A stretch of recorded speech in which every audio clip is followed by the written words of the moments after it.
eu acho, né, a parte das pessoas, o fato de crime ser um fenômeno extremamente regular.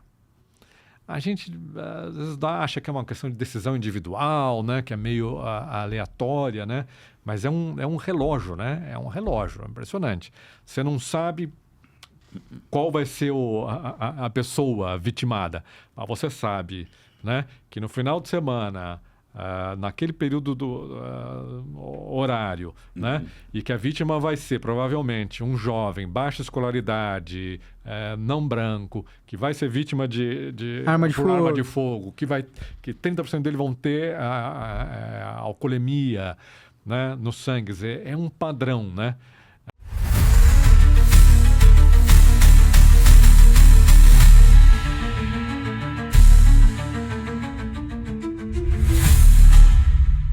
Seja bem-vindo a mais um episódio do nosso Criminocast.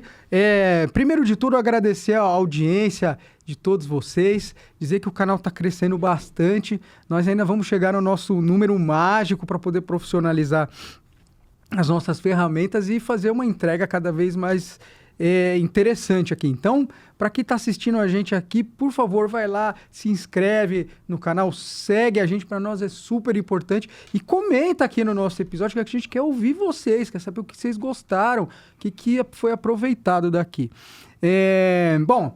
Lembrando sempre que aqui as nossas opiniões são em caráter de pesquisa e não necessariamente a opinião institucional, o disclaimer aí que o Lívio sempre faz. Aliás, dando boa tarde para você, Lívio, faz seu disclaimer aí que você... Bem, gente, só lembrando que aqui somos policiais da Ativa, então isso quer dizer que nossas opiniões aqui, segundo a orientação dos nossos advogados, é para avisar vocês de que são opiniões particulares, não representam nossa instituição, os grupos que pertencemos, né?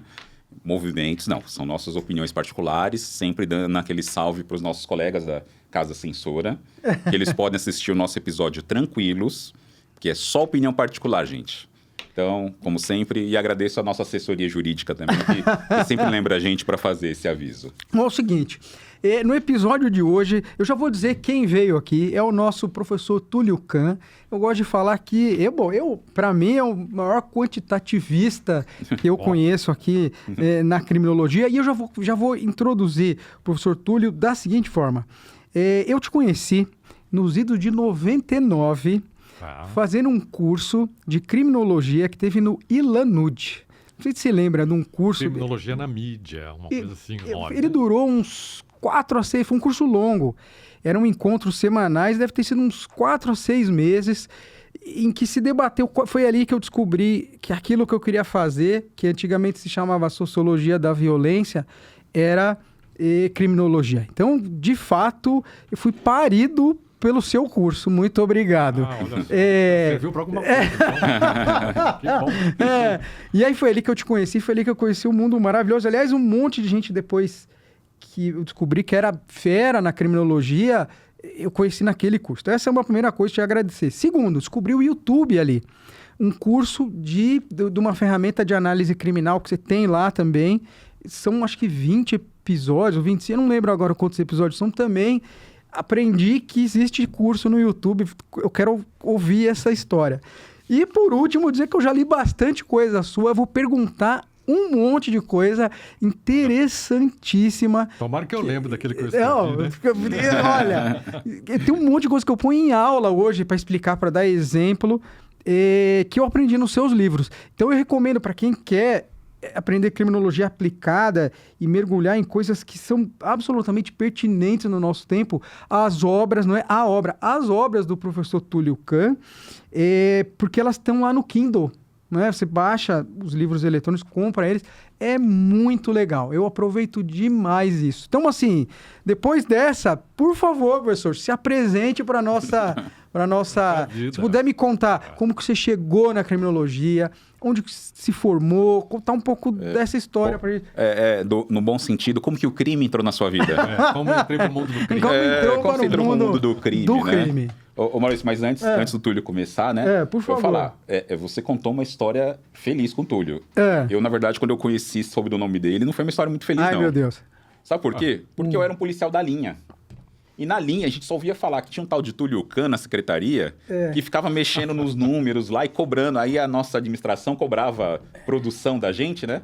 Aí eu falo, olha, não sei quem que é esse Túlio Kahn, mas eu não gosto dele. A famigerada CAP, né? A CAP. Eu falo, quem que é Até hoje eu esse sou odiado cara? ali na secretaria. Quem que é esse cara? Porque eu tava lá na linha, né, Túlio? Eu tava lá na linha, né? Então desculpa que eu no começo eu não gostava de você. Sem nem te conhecer, eu não gostava. Assim é por bem da própria polícia e dos policiais. Não, mas você vê, né? É um problema já discutível. O quanto a linha não sabe dessas questões do médio escalão, né? Então, você não adere à política porque você não conhece. Então, pra gente tem um maldito de um Túlio Kahn lá na secretaria que fica só enchendo o saco com os números. E mais uma coisa, eu acho, já que a gente vai entrar na questão da CAP. Quando fizeram a CAP, a impressão que eu tinha é que era tudo mato. Que não, aquela coisa de medir e ter ferramentas e ter métricas e de ter o olhar na evidência... Não existia no Brasil, não se faz. O Compstat era uma coisa, que depois eu tenho a impressão que você vai falar disso. Podemos concordar. Enfim. Na verdade, se você pegar, por exemplo, os antigos anuários do IBGE e da própria Fundação SEAD, né? Eles recebiam, né, cópias dos boletins de ocorrência. Aquele modelo que está no Código Penal já tinha uma preocupação criminológica e se tinham capítulos de justiça com dados criminais. Em algum momento dos anos 20 e 30, né, eu até cheguei a recuperar, né, esse material. Você pensar que aquilo era feito à mão, né, mas tinha uma preocupação com estatística, com o dado, com ciência criminológica, e que em algum momento se perdeu, né? E foi retomada aí novamente nos anos, acho que 80, 90, nessa tradição aí do Compstat, né? Que a Secretaria de Segurança logo emulou, né? Enfim, antes da gente entrar... Se apresenta, professor, por favor. Então, bom, antes de tudo, né, obrigado aí pelo convite, pela gentileza, né? Eu estou ouvindo aí também o canal, as outras entrevistas, muita gente legal, então, uma satisfação. E a minha formação é curioso porque é mais da ciência política, né? Eu fiz a graduação em Sociologia. Na graduação na Sociologia, a gente já tinha lá um curso de métodos de pesquisa, que eu sempre gostei muito, metodologia, né? E eu tive lá, já naquela época, uma bolsa de iniciação científica, que já para aluno de graduação, negócio de um ano, foi a minha professora de metodologia, né? Que me chamou para esse projeto, e que era um survey, era uma pesquisa de opinião com os professores, né, da área de direito, a questão de greves e tal, mas enfim, eu já comecei a gostar ali dessa parte mais quantitativa, mais de métodos e técnicas de pesquisa. Mas aí a sociologia é dividida em 3 grandes áreas, antropologia, sociologia e ciência política, e eu fui me especializar na ciência política. Então, mestrado, doutorado lá na Universidade de São Paulo, nessa área. Então, se você pegar a minha tese, dissertação de mestrado, a tese de doutorado, não tem nada a ver com criminologia, né? O mestrado é sobre voto obrigatório, né? Eleições, pesquisa eleitoral, né? E o doutorado é sobre regimes autoritários, o apoio popular a regimes autoritários, a ciência política clássica. A certa altura, ali estudava comigo Oscar Vilhena, não sei se vocês sabem, Oscar Vilhena Vieira, o pai dele foi delegado-geral, né? Dr. Zé Osvaldo foi secretário nacional de Segurança Pública e tal. Então, ele tinha bastante conhecimento lá com o pessoal do Núcleo de Estudos da Violência, né? Onde existe até hoje, né? É pioneiro nessa área aí no Brasil. E o núcleo, ele tinha lá, acho que ainda tem, né? Um banco de dados de notícias criminais, né? Que eles coletam aí dos meios de comunicação. Eu chamava de bando de dados, né? Não de banco de dados, mas enfim. Uma série de críticas óbvias, né? Por questões aí amostrais, mas era muito útil, né? Esse tipo de informação quando você está falando de crimes raros, né? Como, por exemplo, linchamentos, sequestros, né? Tem todo um trabalho do Zé de Souza Martins, né? O sociólogo, sobre linchamentos, baseado também em notícias de jornal. Então, para eventos raros, aquilo funciona. E para eventos comuns, obviamente que roubos, furtos, homicídios, é lógico que a imprensa mostra é desproporcional, né, com o que aparece das Só o estatísticas. que chama atenção, né? É o que chama atenção, né? É o que chama atenção. Obviamente, né? Se você pegar, né, você vai ver uma supervalorização na imprensa dos crimes violentos contra a pessoa e uma subestimação dos crimes não violentos contra o patrimônio, bastante deturpado. Mas então, eles me chamaram justamente para organizar esse banco de dados ali por conta desse meu conhecimento de metodologia de pesquisa né, e estatística. Então, foi aí que eu acabei me interessando por essa temática, né?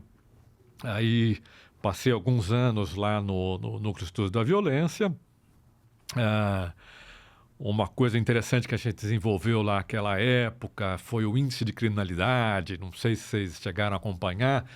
Era um indicador ali que já era ponderado, né? Eu tive um auxiliar do IME, que é o Instituto de Matemática e Estatística, que ajudou a gente nesse projeto. Então, tinha uma fórmula e cada um dos crimes era ponderado pela pena média do Código Penal, né? Então, o homicídio, obviamente, tinha um peso maior no índice do que roubo, enfim, era uma média ponderada ali de alguns crimes. E a gente fez ali uma comparação dos municípios da região metropolitana de São Paulo. E foi bastante noticiado na época, né, pelos meios de comunicação. Eu sei que eu acabei recebendo algumas cartas de vereadores e prefeitos desses municípios me xingando. Um pouquinho bravos. Um pouquinho bravos, porque, obviamente, quem está embaixo da lista se sente prejudicado, né? E quem está em cima da lista, no topo da lista, apoia, né? E foi a primeira vez que eu percebi como é arriscado esse negócio de fazer ranking, né? Na pele. Mas foi uma experiência bem interessante. E depois, na secretaria, no meu período lá, a gente passou a divulgar, acho que tem até hoje também, o índice de crimes violentos, né? Que também é um indicador agregado de homicídio, latrocínio, sequestros, alguns tipos de crime. Não é ponderado, né? Mas é já baseado nessa ideia de você ter um indicador único, né? Quando você fala que a criminalidade está crescendo, ou a criminalidade está caindo. Por quê? Que criminalidade, cara Da onde você tirou esse número? Você pelo menos criou alguma coisa. Caindo quanto? Crescendo com quanto? relação a que período, né? E que modalidade de crime você está analisando. Então, a ideia de você ter um indicador agregado era um pouco para você, né, conseguir uniformizar ali o entendimento, né? Ver se criminalidade, como é que estava indo a evolução da criminalidade. Isso te levou para a Secretaria de Segurança Pública? Bem depois, né? Eu estou falando ainda dos anos 90, né? Eu acho que eu entrei no Núcleo de Estudos da Violência por volta de 96, 95, né? Passei alguns anos lá. Do núcleo, então, eu tive um período estudando, né? Eu estava comentando até ali antes de começar em Michigan, né? Eles tinham aqueles cursos de verão de estatística e metodologia, né? Tinha umas bolsas da Fundação Ford, então você passava lá um verão divertidíssimo estudando matrizes, né? O sonho de qualquer pessoa de humanas esse, né? O sonho de qualquer pessoa de humanas é falar, então... Passar o verão em Michigan estudando estatística. Então, sabe aquela promessa que você falou, nunca mais vou ver matemática, né? Você entra em humanas e fala, então, gente, má notícia, você que nos assiste... Não, gente, você não vai escapar. Você não vai escapar, né? Não adianta falar, não, fiz direito, não vou mais ver matemática. Não, gente, não tem mais escapatória, temos que agregar o conhecimento de exatas. E é muito útil, né? Quando a gente começa realmente a usar e a entender, né? A gente percebe, né? Acho que a utilidade aí da ferramenta, é uma ferramenta de trabalho, entre outras, né? Aí você volta ferramentado com essas ferramentas de análise para o Brasil. Fala, pô, eu preciso organizar essas ferramentas com o cenário que eu tenho aqui. Sim, porque a tradição criminológica no Brasil, diferente dessa tradição americana, né, que é muito empírica e quantitativa, a nossa é muito ensaística, né? E é muito jurídica. né? O Zaffaroni, né? Os atores da criminologia do direito, né? Então você tem no direito, na disciplina de criminologia, e é um fato, né? Quer dizer, você não tem um curso de graduação de criminologia no Brasil, né? Se eu for ver os criminólogos da minha geração, quase todos eles vieram da ciência política ou das ciências sociais, e passaram pelo núcleo de estudos da violência, né? Pelo menos aqui em São Paulo, essa foi aí a trajetória clássica, né? Porque é isso, era uma tradição muito ensaística, né? Mais qualitativa, que também é complementar, também é importante, mas muito pouco empírica. Sei que em algum momento lá no Núcleo de Estudo da Violência, como era também, além de ser um centro de pesquisa, um órgão de defesa de direitos humanos, eu conheci ali o pessoal do Sistema Prisional de São Paulo, da SAP. Na época a gente tinha lá o João Benedito de Azevedo Marques, que era o secretário, né? E o João Benedito tinha estudado no ILANUD da Costa Rica, né, que é o Instituto Latino-Americano das Nações Unidas para a Prevenção do Delito e Tratamento do Delinquente. Só o nome é metade do programa.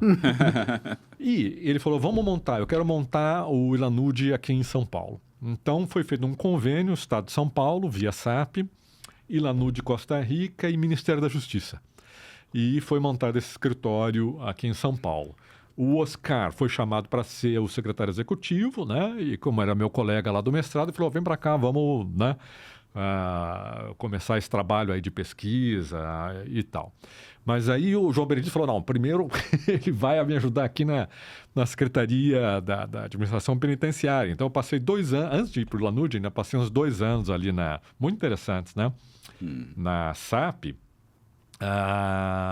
que também, se você for ver no sistema penitenciário, tinha uma tradição de estudos criminológicos, né? Você tem o Centro de Observação Criminológica, né? Então, eles tinham esses estudos de psiquiatria, né? Convênios, inclusive, com a USP, né? Para fazer estudos com a população prisional, né? Aqueles testes de psicopatia. E era uma preocupação secular, né? Se não me engano, o próprio que dá nome ao instituto lá da FUNAP... Pedro Manuel Pimentel, não é isso? O Manuel Pedro Pimentel? Isso, não é isso? Eu acho que é esse. Enfim, mais de um diretor do sistema prisional veio dessa área da saúde, da área médica, né? E tinha bastante essa preocupação com a individualização da pena, né? De você conhecer o criminoso e estudar, de entender o crime, de entender a etiologia, né, da criminalidade, os fatores que levam à criminalidade e a reincidência, né? E novamente, né? Isso foi se perdendo em algum momento. Acho que começou, obviamente, a crescer, né? O sistema prisional explodiu, superpopulação, condições precárias, né? E todo esse cuidado, né? Inclusive de fazer laudos criminológicos, foi se abolindo, né? As comissões técnicas de classificação, né? Que faziam esses estudos para a progressão de regime, quer dizer, dada a massa, né? E a necessidade, por exemplo, de você chega aí no indulto, né, de Natal, quer dizer, inviabilizou. Que critério você vai usar? Essa era uma ferramenta, perfeito. É uma ferramenta. Aliás, eu acho que eu tava... Meu mundo já estava começando a se cruzar aí, Júlio. Só que Túlio, nessa época eu estava como estagiário da graduação de Direito, eu estava na FUNAP, que era a Fundação de Apoio ao Preso, né? E eu achava interessante porque eu brincava, né, que era a briga de estagiários. Porque lá a gente só mexia com a lei de execução penal, né? Com os presos pedindo algum benefício. E era assim, era agente estagiário da FUNAP sempre pedindo a concessão do benefício e normalmente o estagiário do MP sendo contra, né? Querendo um indeferimento.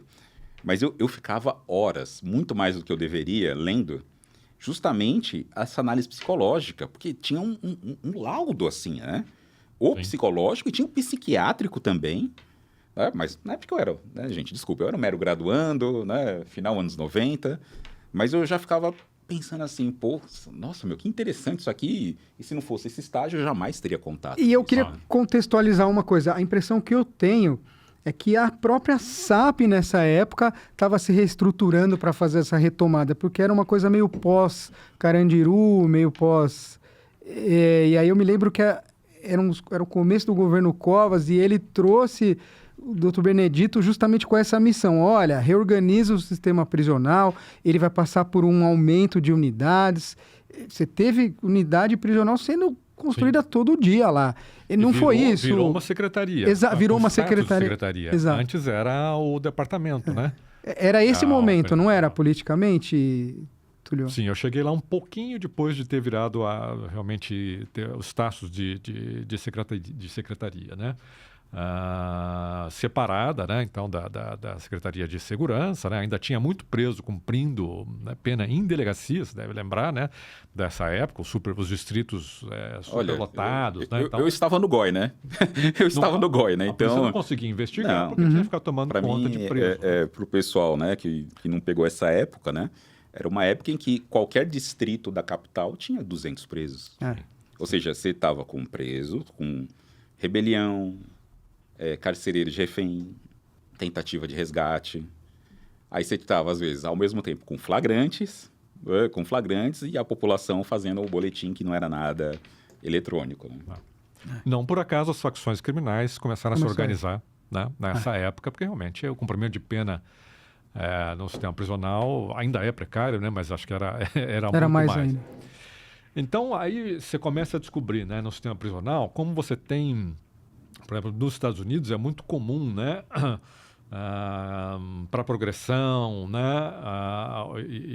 de regime, ou nesses indultos temporários e tal, você aplicar, né, ferramentas, são questionários, e aí você consegue, obviamente que é probabilístico, né, mas você consegue calcular aquele que tem maior probabilidade de voltar, né, de retornar depois do indulto e os que não, né? Porque é interessante, aí você vê a regularidade estatística. A cada indulto você tem, acho que é 4 ou 5% que não retorna. E o que mais me impressiona é que 95%, 96% retornam. Né? Mas daria para separar, inclusive, esse joio, né, o joio do trigo e aprimorar, né, esse não retorno, se a gente tivesse usando, né, essas ferramentas. Porque você tem preditores, né, que são conhecidos na literatura, né?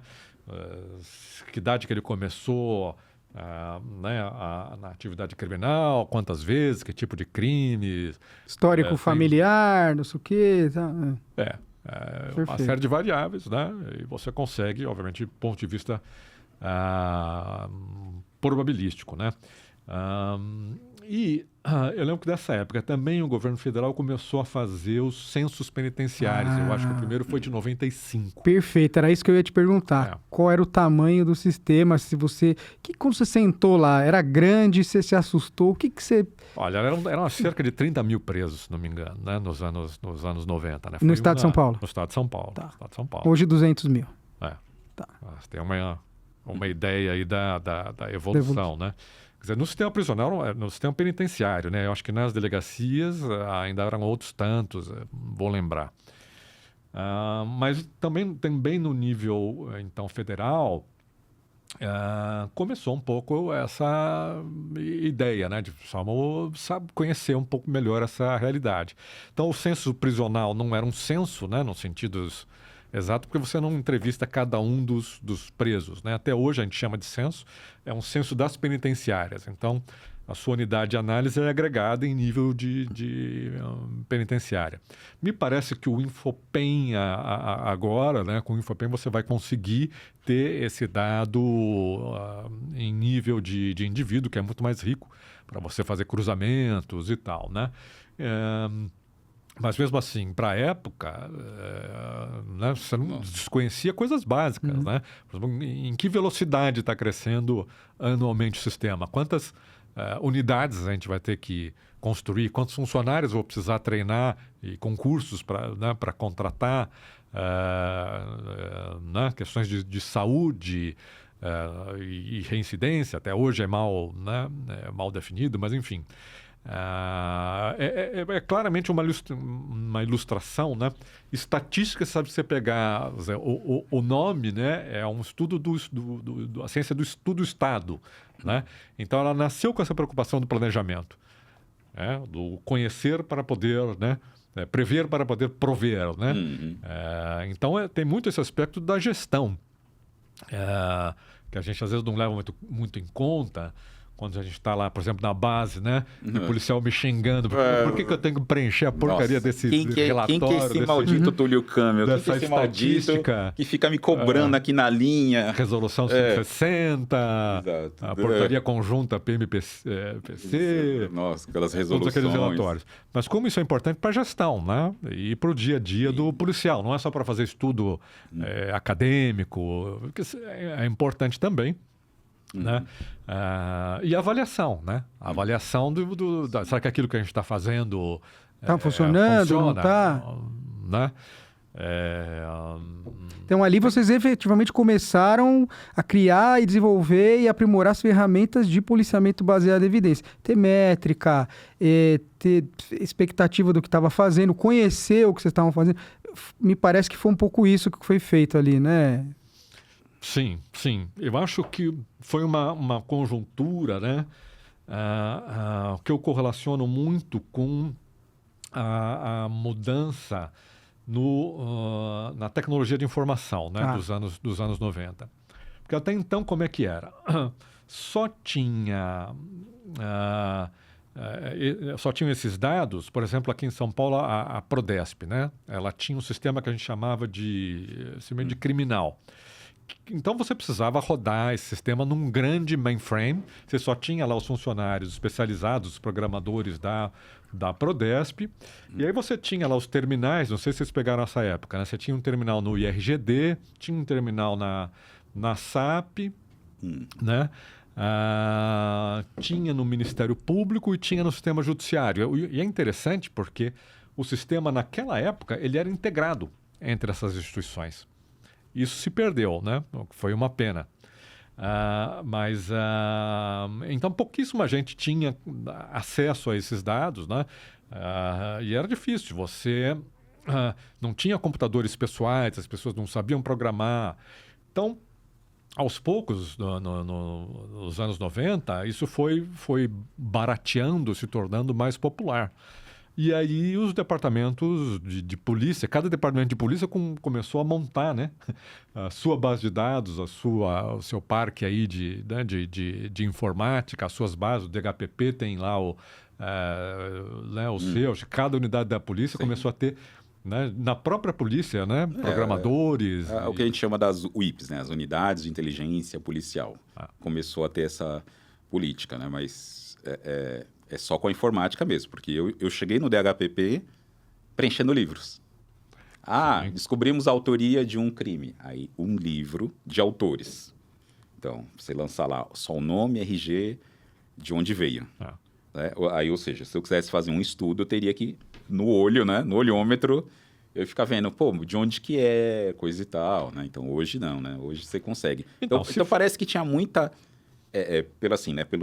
pelo histórico que a gente tem, parece que até que a gente não era ruim de coleta, o que a gente era ruim era de tratamento. Seria isso, assim, se a gente for pensar assim, numa visão mais ampla da época?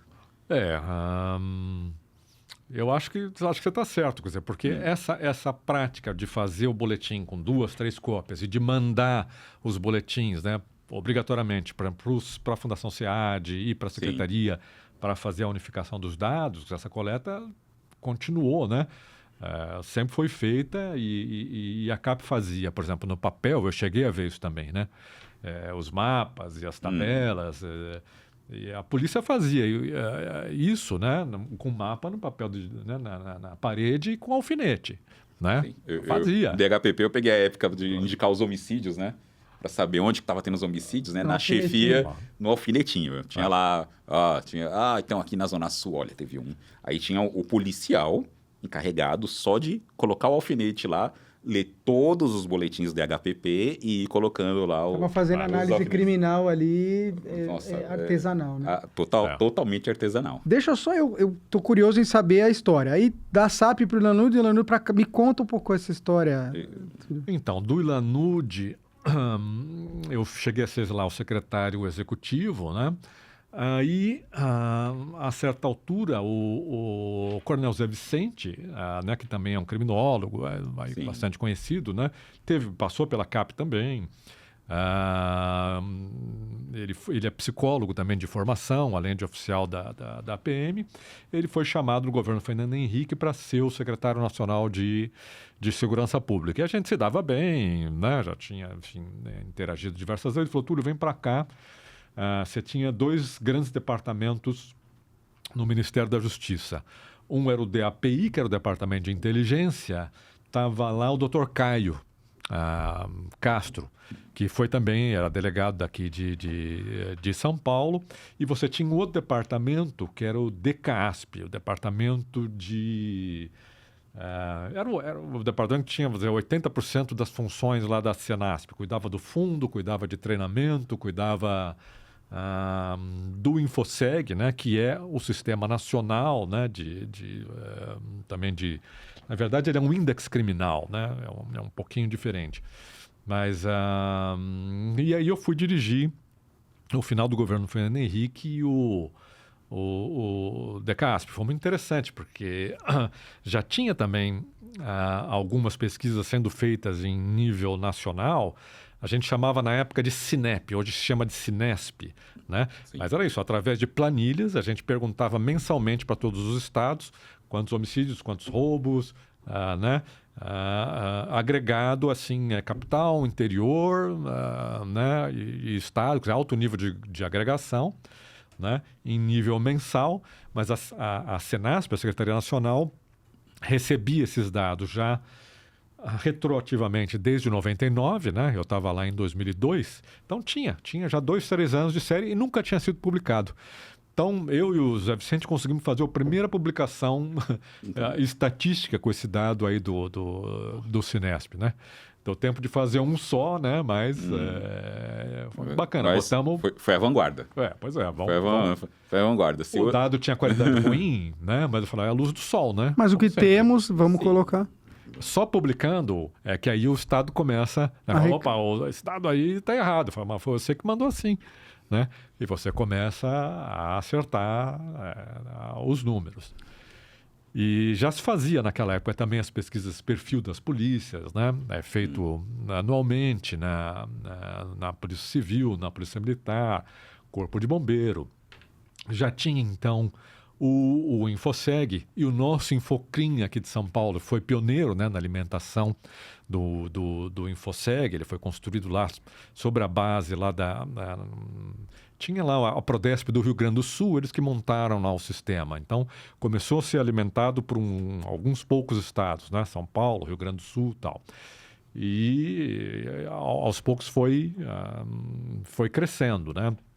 Acho que hoje em dia é uniformizado. Então, você consegue... Como eu disse, ele é um índex criminal, ele não é usado para efeitos de estatística e de planejamento, né? Mas você... puxa, né, a Renavan e Renache, puxa a Capivara, né, a criminal, puxa a Sinarme, diversas informações em campo, né? O que na época também era um avanço, né? E é interessante, porque te dá uma visão de Brasil. Então, por exemplo, a gente via que o que estava sendo feito em São Paulo com o Infocrim, de certa forma, era pioneiro, né? O Infocrim foi inspirado no Compstat, né? O Compstat é de 95, 96, né? Por aí. E o Infocrim começa em São Paulo em 99, né? Na verdade, existia lá o RDO, né? Que era o Registro Digital de Ocorrência, que não nasceu com essa preocupação de fazer estatística, né? De planejamento, né? Simplesmente tratava-se de digitalizar os BOs, né? Para fins... cartorais, né, vamos dizer. E aí na secretaria alguém falou, opa, vamos pegar esses dados e vamos transformar em algo que a gente vai interpretar. Exatamente. Isso foi o Infocrim. O Infocrim era um módulo, na verdade, que plugava nos dados RDO, né?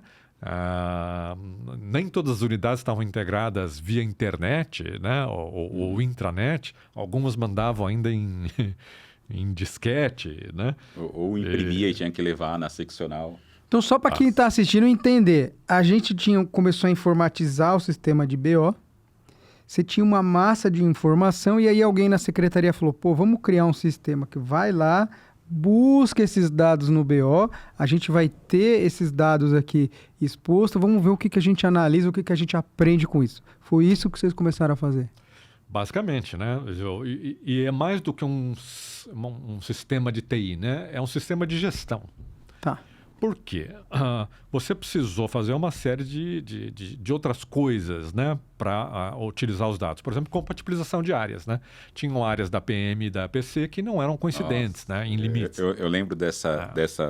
Aliás, eu ouvi falar até das brigas dentro da secretaria, porque até de certas divisas de área, né? Que o pessoal ficava brigando muito, aí o pessoal que estava envolvido, né?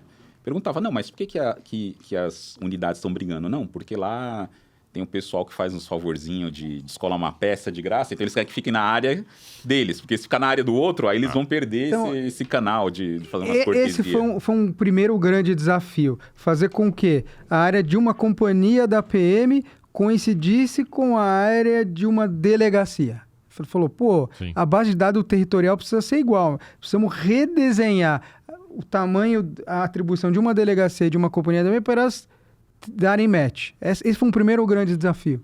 Sim, porque a ideia do Compstat e do Infocrim é ser um sistema de gestão. Então, você precisa ter um responsável né, na Polícia Civil e na Polícia Militar por aquela área, né? E aquela área precisa ser a mesma nas duas instituições. Sim. Geograficamente falando. Geograficamente falando. Quer dizer, facilita, né? É o básico, né? E aí vocês precisaram redesenhar os batalhões e as delegacias do estado inteiro, é isso? Basicamente. Quantas unidades eram, vocês lembram? Tinha umas 1000 e poucas em cada uma, assim. Sim. Imagina, só capital são 95 delegacias. Só na capital. Elas não precisam ser a mesma quantidade, mas elas precisam, por exemplo, um grupo de companhias, que a companhia precisa corresponder ao mesmo território, sei lá, de uma... A visão geográfica da companhia precisa coincidir ou com uma parte de um distrito ou com o distrito inteiro. Sim, com os limites. E aí esse foi o primeiro grande desafio, foi isso, organizar os dados. Já deve ter... Você não recebeu cartinha ao telefone. A PMPC, né? Que acho que até hoje está em vigor. Não sei o quanto ela... Conta pra gente o que era essa portaria. Para que ela... Mensalmente, com base nos dados do Infocrim e dos outros sistemas de inteligência, né? O capitão responsável pela área e o delegado responsável pela área se reuniam, né? Analisavam os dados e mandavam para a CAP um relatório de tendências e o que eles iam... fazer para melhorar no mês seguinte. Então aí cada gestor precisou fazer uma análise criminal da sua área e mandar essa prospecção para vocês na Secretaria de Segurança para mostrar que havia uma direção no que estava sendo feito em termos de gestão. Seria isso? Basicamente. Tá. E isso era repetido de forma hierárquica em cascata, né? Você tinha uma reunião que nós fazíamos lá na secretaria, aí com os grandes, né, com os diretores de departamento, né, o DECAP, o DEMACRO, com os DEINTERs, os comandantes das áreas, dos CPAs, né? E depois os departamentos faziam com as seccionais, as seccionais faziam, né, com as cascata com as delegacias, na PM também, até o nível de acho que companhia. De companhia. Companhia e delegacia, né? Seria o nível básico. E é isso. Então, a gente não tinha um sistema de metas propriamente dito naquela época. Tinha uma meta que a gente era simbólica, que a gente falava, vamos chegar nos homicídios na taxa de 10 por 100 mil. Esse é o nosso objetivo. Estava em 30, né? Que era o que eles chamam nível epidêmico, né? Que é acima de 10 mil. Que na verdade é uma história muito esquisita, porque ninguém não tem documento nenhum. Isso é uma lenda urbana da criminologia? Lenda urbana. Junto com aquele de... Não, tem que ter a proporção de um policial para cada X mil habitantes. Também não tem em lugar nenhum. Também... Não, a gente só aceita. Não sabia disso. A gente só aceita, entendeu? Só aceita... nós adotamos, quer dizer, seria uma melhora significativa, né, de 30 para 10, hoje já é abaixo de 5, né, para vocês terem uma ideia. Vou fazer É um disclaimer impressionante. aqui para quem está assistindo. A gente está se referindo ao seguinte: os homicídios, como que eles são medidos? A gente mede a quantidade do homicídio por um X de pessoas que tem no lugar. Então, teve tantos homicídios nessa cidade, quanto isso representa por 100 mil habitantes? Para você ponderar aquele número numa cidade maior, numa cidade menor. Então, o livro está dizendo o seguinte: o que o professor Túlio está falando é o seguinte: você tinha 30 homicídios para cada 100 mil pessoas. Esse é o padrão de medição. Então, em tal lugar tem 28 homicídios para cada 100 mil pessoas. Em tal lugar, 10 homicídios. E naquela época, São Paulo tinha 30, é isso? E se pensou em falar, olha, vamos fazer um trabalho para reduzir para 10 homicídios para cada 100 mil habitantes. Né? Isso, a gente chegou a ter, em números absolutos, 12.800 homicídios no auge, que acho que foi 99. Né? Sim, setembro de 99, eu lembro de uma matéria da Folha. Setembro de 99, porque eu já estava na homicídios. E a matéria da Folha falou que das 8 horas da noite de uma sexta até as 8 horas da manhã da segunda seguinte, só na zona sul de São Paulo teve 56 homicídios. E o jornalista falou que a última vez que tantas pessoas foram mortas nesse intervalo de tempo foi na Segunda Guerra Mundial. Eu nunca esqueci da matéria por causa dessa comparação que ele fez. Que foram 56, no caso do DHPP, 56 locais. Tudo bem, no meio devia ter o socorrido, que a gente chama, né? Porque, para quem não conhece, né, o DHPP tem a equipe de assessoramento local de crime. Então, ou seja, essa equipe vai quando não tem uma autoria conhecida, né? Não tem uma autoria. Não tem uma autoria conhecida e o local está preservado. Porque se não tiver, só tem a investigação em cima do caso, mas sem um local. Então, 56 homicídios no fim de semana. Mas você me conta um pouco. Setembro de 99. Como foi essa montagem, assim, desse sistema que deu um pouco de racionalização, assim? Então, entre outras coisas, né, o que o Infocrim permitia era fazer mapas. Né? Isso é um negócio interessante, porque a gente comentou aqui, né, a polícia faz mapa já há bastante tempo, né?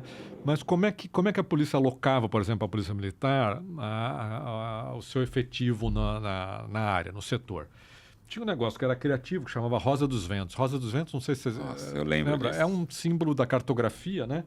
Parece uma estrelinha assim cheia de pontas. Então, estava ali o limite do setor e eles falavam, olha, a tal hora a viatura tem que passar nesse ponto, depois, 15 minutos depois, nesse ponto. E ia seguindo, né, a Rosa dos Ventos para não deixar nenhum ponto descoberto, né? O único problema é o seguinte, né? Você tem a famosa lei de concentração espacial, né? Que é um universal da criminologia, tem aí os estudos do Weisburd, né? Que atua 5% da tua área vai concentrar 30%, 40% dos crimes, lá, dependendo do crime que você está falando. Então, era um baita de um desperdício de recurso, né? Porque você está fazendo a viatura e o efetivo, né, zanzar aleatoriamente pelo setor, quando o teu problema está aqui, né? Nesse pedaço, né, que a gente chama de hotspot, e nesse horário. E o Infocrim, então, ele te mostra, enfim, não é uma resolução muito boa e tal, mas te dá uma noção desses locais e se consegue fazer um cruzamento de dia da semana e de horário, e você começa, então, a lógica de Pareto, né? Vamos priorizar, se eu quero baixar, né, a maior quantidade de crimes com esses recursos limitados, são nesses locais e horários que eu tenho que atuar. Então, isso é uma pequena revolução gerencial, né? Tá? E você fazer as polícias sentarem juntas, né? E compartilharem dados. Né? A gente sabe que isso até hoje é meio problemático, né? Mas então, como estava concentrado na secretaria, a secretaria fez trabalhar junto, falou, olha, tem que sentar, vai ter que conversar, não? Aliado a uma série de outras medidas de integração das polícias. Aí começaram, por exemplo, os cursos superiores de polícia conjuntos, né? Sim. O CSP e o CAO, né? Acho que ainda são conjuntos. tinha Copa, não sei se chegaram a participar de futebol. Não. A própria sede da secretaria, quando era antes na Albuquerque Lins, né, na Avenida Higienópolis, quando mudou para Líbero Badaró, tinha lá o andar do secretário, o andar da delegacia geral e o andar do comandante geral, né? Durante um tempo eles gerenciaram as polícias de lá, acabaram voltando, eu acho, cada um para sua sede, mas enfim, havia toda essa preocupação com a integração de dados, de procedimentos e de informações. Então, a CAP é isso, né? Tinha um pouco essa função de gerenciar, né, esses dados em nível macro e de criar as ferramentas para que os policiais na ponta, porque é impossível num órgão centralizado como a CAP você fazer um mapa de hotspot aqui para o distrito do 77º, né? Mas você cria as ferramentas inteligentes para que as polícias o façam. E a gente cuidava, obviamente, de estratégias mais macro, como, por exemplo, a gente se deu conta, né, que uma enorme quantidade de homicídios em São Paulo eram cometidos por arma de fogo e no final de semana e relacionado a álcool. Então, se você tem essas informações, vamos criar políticas públicas e avaliar, né, em função desse perfil epidemiológico, né? Então, vários municípios começaram a fazer a lei seca, né, fechamento lá de bar, de final de semana e à noite, em função desse conhecimento epidemiológico de que, né, era ali que os homicídios se concentravam. A nossa política, né, a gente insistia muito em busca e apreensão de arma, né? Qualquer parada que você faz na rua, de veículo ou de pessoa, para, né, ver se está armado e checa a legalidade da arma. Era mera contravenção, né, na época, até 97, depois que passou, né, Estatuto do Desarmamento, veio. Então, diversas políticas públicas macro, né, foram desenvolvidas em cima de conhecimento epidemiológico, né? O Estatuto do Desarmamento foi muito claro, né? A gente fazia análise de série temporal e você vê que tem uma quebra estrutural, né? Quer dizer, ele foi aprovado em novembro de 2003, eu acho. Né? Assim, no mês seguinte, cai o número de homicídios cometidos por arma de fogo, o número de armas perdidas, o número de armas apreendidas pelas polícias, quer dizer, todas as séries históricas, né, quebrando e os homicídios caindo. Então, quer dizer, boa parte, a gente sabe hoje, né, da queda dos homicídios no estado de São Paulo teve a ver com essa política de São Paulo de busca e apreensão de arma de fogo. Dezembro de 2003. Só pra... Dezembro. Mas isso me lembra também, Túlio, né? Eu estava na linha nessa época, né? Por isso que eu falo que a minha vida é paralela com a atuação do Túlio, né? O que acontece? Veio aquela... Eu acho que, não sei se foi Diadema, primeiro município aqui da Grande São Paulo. Eu ia falar dessa... veio legal. Diadema lá. Bem, lembrou muito. E depois a Prefeitura de São Paulo colocou essa lei aqui, né? E é assim, né? Na época... gente, não é na toa que eu tenho uns fios brancos aqui, porque eu já estava na linha nessa época, estava no GOI, né? E o que acontece? Nessa época, eu achava engraçado assim, né? A gente estava em patrulhamento e aí ia fazer uma abordagem, digamos, do boteco, assim, né? Então, a gente fazia abordagem, procurando, vendo se tinha alguém procurado, se tinha alguém armado, né? Mas assim, acabou a abordagem, a gente olhava o relógio, falava, tipo, 9 e pouco. Aí a gente já falava pro dono, olha, se a gente passar aqui de novo, passar das 10 estiver aberto, que já tinha lei, né? Tem que fechar. A gente vai prender você, hein? Gente, isso era mentira. Mas o importante é que ele acreditava, entendeu? Então e aí teve uma matéria também nessa época, a partir dessa lei das 10 horas, né? Que a mesma Zona Sul, que em 99 deu 56 homicídios no fim de semana, tem... O Capão Redondo, se eu não me engano, especificamente Capão, chegou a ficar 6 meses sem ter um homicídio. Quando deu essa lei das 10 horas e esse foco nas armas. Aliás, eu queria engatar uma pergunta a partir da experiência do Lívio. Qual foi o grande aprendizado em termos de criminologia e política pública dessa época? Assim, que quando você fechou esse capítulo de estar na CAP e organizar os dados e conhecer um pouco a criminalidade... qual foi a grande lição, assim, em termos de análise criminal e criminologia que você...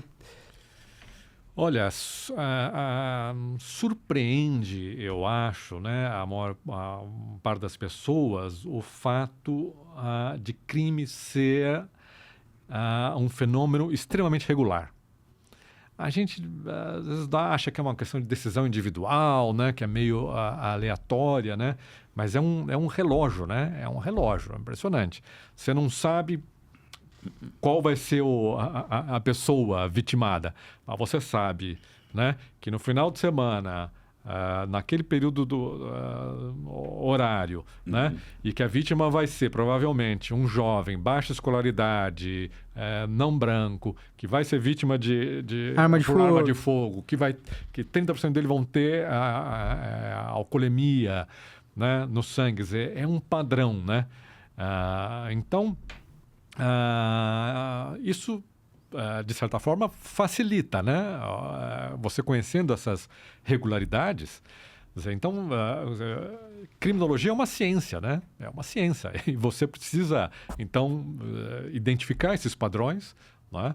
E atuar. Tem coisas que você não pode modificar, né? Por exemplo, o fato de 90 e tantos % das vítimas serem sexo masculino, é universal, né? Você não pode mudar o sexo das vítimas, mas você pode intervir sobre consumo de álcool, você pode intervir sobre o uso de arma de fogo, que são os fatores criminógenos, né? Que a gente chama. Então que gestão é importante, né? E isso era muito menosprezado, tinha muita resistência. E eu vou dizer, especialmente na Polícia Civil, porque a Polícia Militar ainda é um pouco mais positivista nesse sentido, né? Trabalhava um pouco mais com essa coisa de dado, de estatística. Na Polícia Civil é uma tradição muito bacharelesca, né? Jurídica. Então é sempre aquela discussão de vamos mudar o Código Penal, de vamos né, mais rigor. Quer dizer, as soluções passavam, né, por legislação. Basicamente, esse discurso que a gente vê até hoje, né? Tá aí o nosso ex-secretário Derrite, né, lutando ali no Congresso, um parlamentar. É importante, obviamente, né? Mas você vê, São Paulo é um case na literatura internacional tão importante, eu diria, quanto os casos de Bogotá, Nova York e coisa e tal. Né? E as pessoas não percebem, né? E com a mesma legislação de todos os outros estados, né?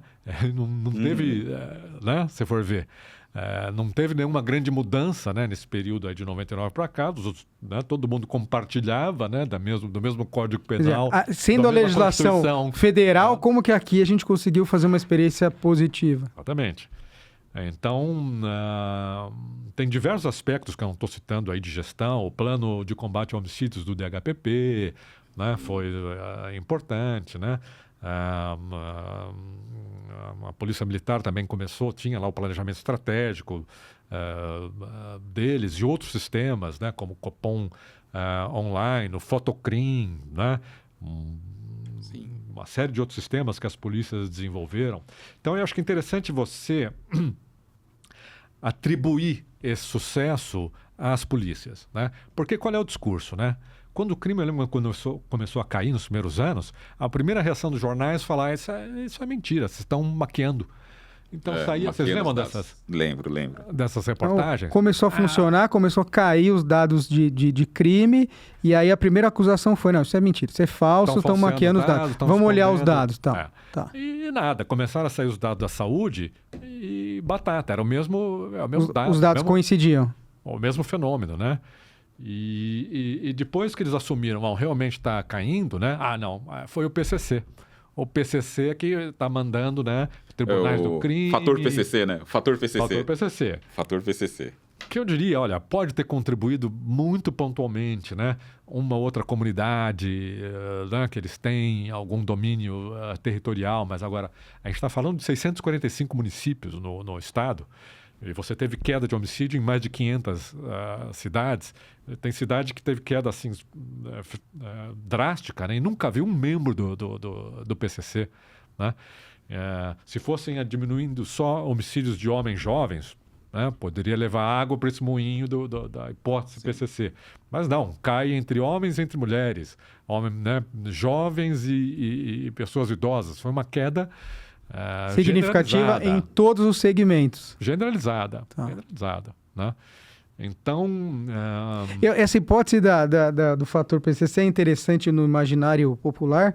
Sabe, eu vejo isso pelos comentários aqui das redes sociais. A gente falar de diminuição de homicídio, ou falar desse tema aqui, homicídio, os comentários dizem, mas o PCC não, mas também é fácil, pô, o PCC mandou parar de matar, não, mas também é fácil. Agora não sei o quê. Controle da vida e da morte. Então, interessante como essa hipótese, a hipótese PCC que ele falou, ainda domina o imaginário popular até hoje. E eu tava louco para te perguntar mesmo isso. Dentro das polícias, viu, Maurício e Lívia? Vocês devem ter ouvido de colegas, claro. né? Existe esse imaginário, porque é uma narrativa que faz sentido, né? E as pessoas gostam, né? Você não consegue explicar para uma pessoa uma regressão linear, né? Variáveis, mostrando como demografia, como apreensão de armas, como, né, uma proxy para Infocrim, quando ele começou a funcionar. Explica pra gente aqui, pro cara que tá assistindo, por que que você não acredita... Tem bastante estudante, pessoal fazendo concurso, né? Eu queria que você explicasse, porque pelos dados, por que você não acredita na força dessa hipótese do fator PCC, entendeu? Olha só que interessante, né? Então, um estudo que eu fiz com alguns colegas lá da universidade. Vocês lembram do ataque de 2006? Sim. Né? Enfim, todo mundo lembra dessa época, já era crescido em diversas partes do 48 horas do trabalhando, praticamente. Eu trabalhei. Eu estava no GOI, 48 horas trabalhando. Muitos policiais morreram, inclusive, né? Delegacias foram aí, né? Alvo de Até disparos. Corpo de Bombeiro. Teve uma vítima, um policial militar do bombeiro ali na Luz. Ali no... Travessa da Duque de Caxias. Teve um que tava assim, simplesmente tava lá na porta. Na hora que ele tava na porta, tava o salve geral, né? A ordem. E foi morto, né? Teve vários policiais civis que estavam chegando na delegacia. Eu estava no GOI na época, a gente atendeu, não parou. A gente foi um fim de semana. Foi um fim de semana, era domingo, eu tava com meu filho. Eu fui lá pra sede lá do Comando Geral, né? Uhum. E aí, na segunda-feira, a gente já pegou lá na capa e falou, vamos montar um mapa. Onde é que foram esses ataques? E tal. Aí fizemos lá as cidades, né? E os bairros aqui de São Paulo e das cidades onde teve ataque. E não por acaso coincidia com o nosso mapa de apreensão de droga e de tráfico. Então, a primeira coisa que a gente já sacou. Esses caras que estavam no sistema prisional, condenados, né, por tráfico, não sei o que tinham dívidas, sei lá, alguma ligação com o PCC, é que receberam um salve e falaram, vocês que estão na rua, né, vão ter que fazer aí as missões, algum ataque. Então, era uma coincidência, assim, muito clara, né, de áreas de tráfico e área dos ataques naquele dia. Então, a gente usou essa variável como uma variável proxy, como a gente chama. A gente não sabe qual é a distribuição geográfica, qual é a força do PCC nos municípios, mas a gente tem a distribuição dos ataques. Então, isso nos dá um indicador de aonde existem células do PCC. Então, isso que a gente chama é uma variável proxy que você pode, então, modelar.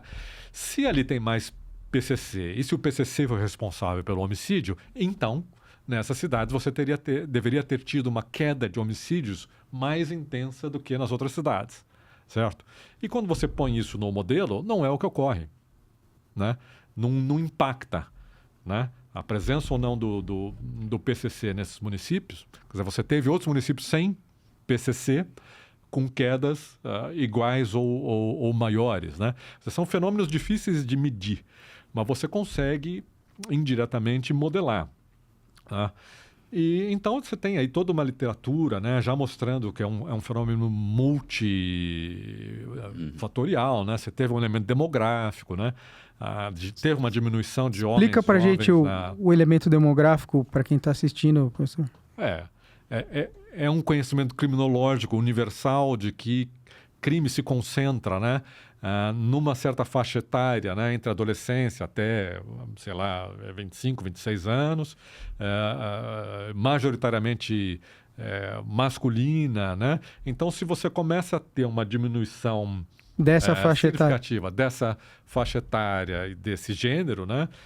Isso impacta, né, na criminalidade. E São Paulo realmente teve uma mudança demográfica um pouco antes e mais aguda do que outros estados. Então, é parte. Você tem uma tese também de uma doutora de economia, ela é de Minas, Betânia, como que ela chama? Ela pegou, por exemplo, a implementação do Infocrim. O Infocrim começa em 99 na capital, né? Aí 2000, 2001 ele vai para a região metropolitana, não foi de uma vez. Ele foi se expandindo aos poucos, né? Demorou 7, 8 anos para todos os né, distritos terem acesso. Então isso é uma vantagem do ponto de vista de pesquisa, porque você consegue simular, né, qual foi a queda do homicídio após, né, a introdução do Infocrim. Então, ela também chega à conclusão que foi um dos elementos, né, para a queda. Diversos estudos provando essa coisa do impacto das armas de fogo. Professor, tem uma que é o que eu vi que é a criação de algumas coisas no próprio DHPP. Então, por exemplo, o GEACRIM. Foi nessa época que eles criaram o GEACRIM e a recognição visuográfica, que são algumas ferramentas importantes para você tratar melhor o local de homicídio. Sabe se tem algum estudo, alguma coisa que consegue correlacionar a melhora na qualidade das investigações e essa mudança, esse investimento que foi feito no DHPP e essa queda também? Que eu me lembre, não. Né? Porque um indicador que é importantíssimo que a gente não tem é a taxa de resolução de crimes. De esclarecimento, né? Para ver se passou a esclarecer mais ou não, e se isso teve um impacto. Então, particularmente no DHPP, tem, né, o anuário do DHPP que tem essa taxa. Eu lembro que chegou a 65% em determinada época. Você sabe se no mundo alguém já fez essa pesquisa, correlacionar esclarecimento com diminuição de homicídio? Sim, né? Acho que sim. Esse é um indicador clássico de então, polícia, por isso que eu... Né? Porque essa é uma tese bem grande na criminologia, né? Vamos começar a esclarecer em massa o homicídio, os caras vão ver que eles estão começando a entrar em cana sendo homicida, e aí você estanca um pouco o homicídio. Tem um estudo do... Olha, estudo não, né? Teve uma época no Canadá ali, entre 2014 e 2016, não lembro que ano, que assim, a média de esclarecimento deles, dos estados do Canadá, estava em 68% de esclarecimento. De homicídio? Não, geral. Geral, de crime? Geral. Teve um estado que acusou 63. Foi um escândalo. Já foi considerado um estado perigoso, precário, cobrança do primeiro-ministro. O que está acontecendo aí nesse estado? Média 68, um estado que caiu para 63 já foi cobrado. Aliás, podemos falar um pouco de taxa de esclarecimento, índice de esclarecimento? Queria falar um pouco disso. A gente tem uma tradição de trabalhar com isso? Não tem? Como que... Isso foi um conceito que vocês também lá na CAP, ou enfim, na sua carreira, você teve que começar a trabalhar? Então, conta um pouco essa história. No modelo 8, né? Não sei se a Polícia Civil ainda preenche aquela planilha. Eu não sei dizer. Ela era também bem mais completa do que a Resolução 160. A Resolução 60... A 160 está de pé ainda e preenche. Só conheço a 160. Mas são só alguns indicadores. O modelo 8 era muito mais completo, né? Tá. E tem a taxa de resolução. Tem. A gente tinha esse dado lá. Tá. Mas nunca pôde... a gente tem uma tradição de observar isso, se está esclarecendo muito o crime, se não está. Aliás, eu queria perguntar isso, se a gente tem essa tradição comparado com outros países, e se na experiência internacional da criminologia você consegue definir bem o que é esclarecimento também, porque também tem essa discussão. E assim, esclarecer é chegar em quem é o autor, o autor ser condenado ou não? Como que você mede isso? Há tipos de crimes que você tem mais sucesso ou não? Como que funciona isso, professor? Em geral, e aqui também a gente repete esse padrão, esses crimes contra a vida têm taxas de esclarecimento maiores, né? Tá. Pela repercussão, pela gravidade, né?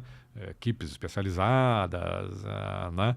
Obviamente você dá muito mais atenção a esse tipo de crime do que a furtos, né? Quer dizer, a taxa de esclarecimento de furto, estelionato, são baixíssimas, né? São baixíssimas. E é um indicador clássico da policial. Tem esse problema de não ter padronização, né? Realmente, do que a gente vai definir como esclarecimento. Obviamente, com um homicídio passional, o marido que mata a mulher, ele já nasce esclarecido, né? Esclarecido é quando eu acho que era um crime, né? Autoria desconhecida e houve um trabalho de investigação, né? Que chegou a uma autoria razoável. Não adianta também falar que foi o o alemão, viu? Então tá bom, põe aí alemão e pronto, já sabemos quem é. O Sou da Paz tem se batido muito nisso, né? Sim. Ele tem procurado coletar via lei de alguns estados.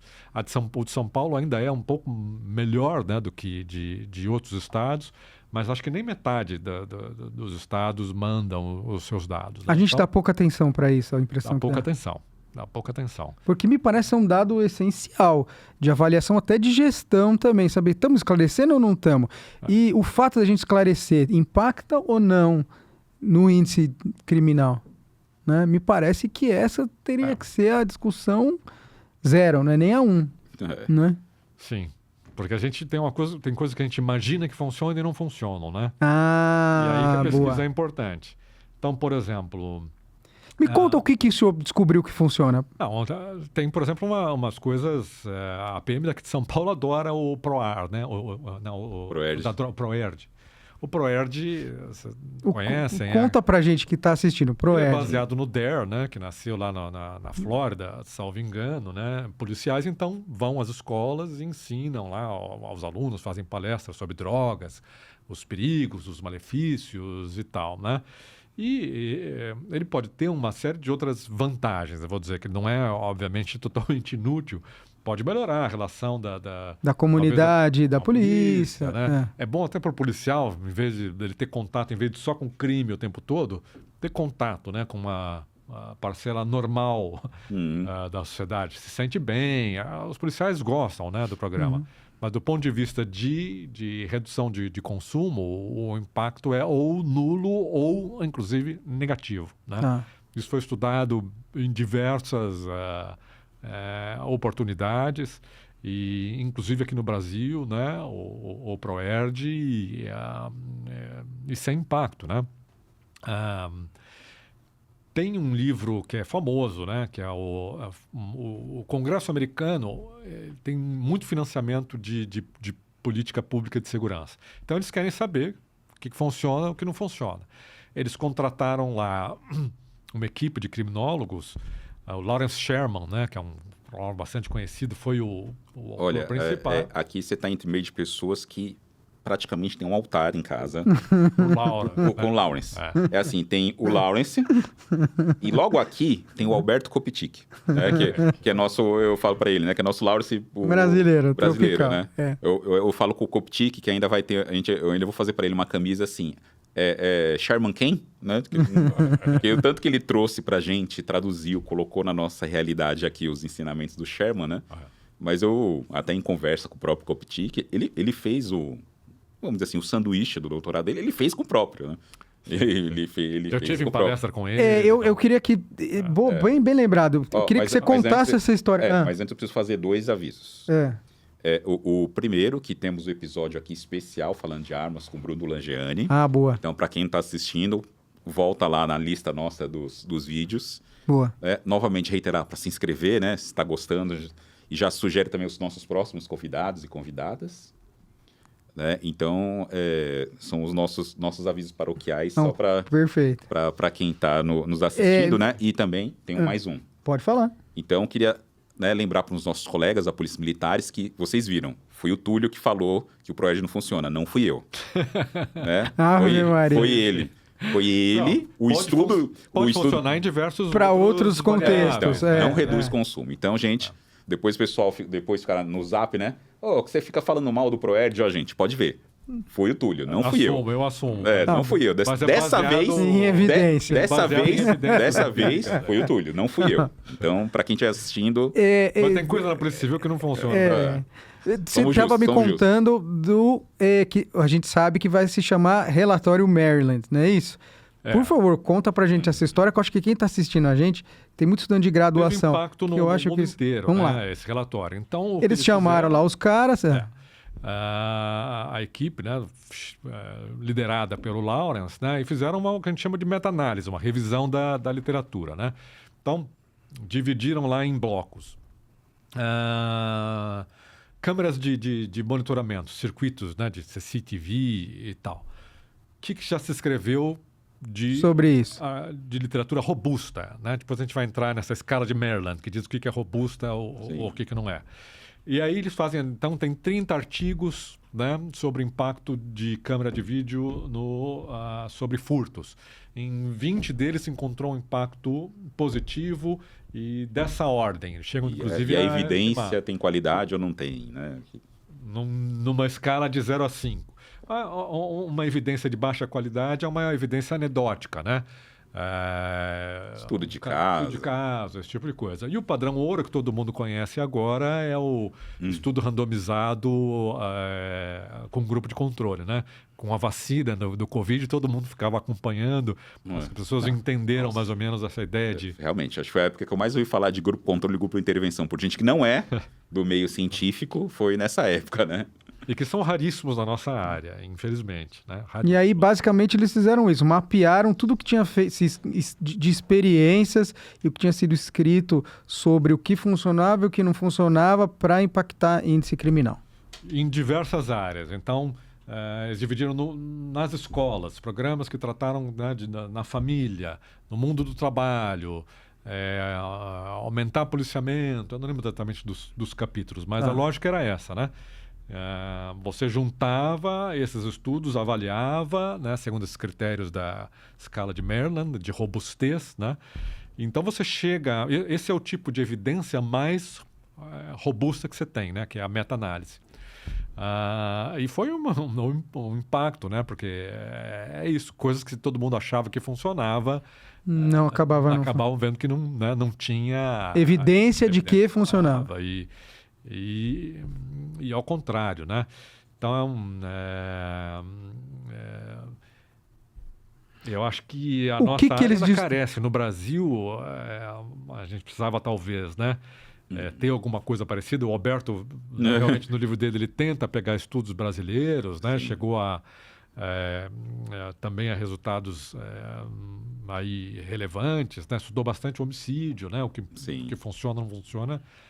Basicamente para homicídio, né? Mas tem inúmeras outras experiências. Acho que aos poucos essa ideia do evidence-based, né? De vamos ter essa preocupação já de início, né? Antes do projeto de avaliar. Se isso funciona ou não funciona, se alguém já fez isso antes, não fez e qual... qual o impacto, né? Eu queria fazer uma pergunta agora falando em impacto e correlacionar coisas e tal, uma coisa que eu li num livro seu. Cara, eu ponho isso em aula...